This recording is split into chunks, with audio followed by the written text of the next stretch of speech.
मी जेव्हा बोलीन तेव्हा ते काही गोष्टी त्यांच्या कायमस्वरूपी लक्षात राहतात.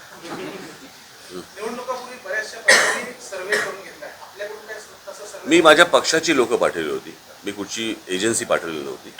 आणि महाराष्ट्रातल्या प्रत्येक जिल्ह्यामध्ये जाऊन आमच्या पक्षाचे 5-5, 6-6 लोक जाऊन त्या तालुक्यांचा सगळा अभ्यास करून आले.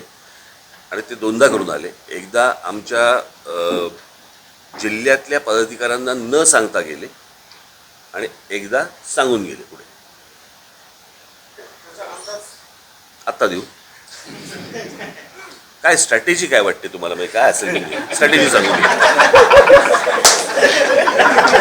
काय तुमचं आपल्या पक्षाने काही आंदोलनं घेतली, बऱ्या प्रमाणात ते यशस्वी झालं आपलं आंदोलन, किंवा तो स्पीकर बंद करा धर्मस्थळावरचा, अशी आंदोलन घेतली, पण ते अर्धे प्रश्न सुटले. तर आपली सत्ता येताना किंवा आपल्या भाषणामध्ये या मुद्द्यांना प्राधान्य अर्थातच असणार.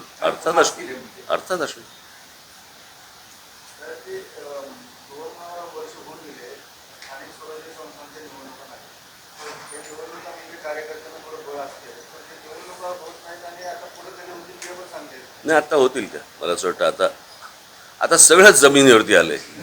त्याच्यामुळे आता मला असं वाटतं मार्चमध्ये वगैरे लागतील निवडणुका.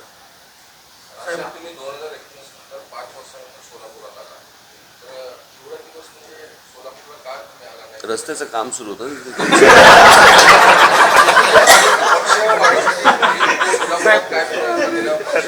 मी आता परत येतोय, मी 2 आठवड्यांनी परत येणार आहे.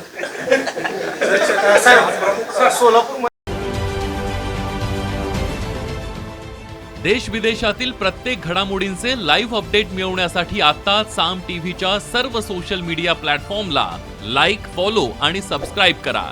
तसंच सर्व नोटिफिकेशनसाठी बेल आयकॉन प्रेस करायला विसरू नका.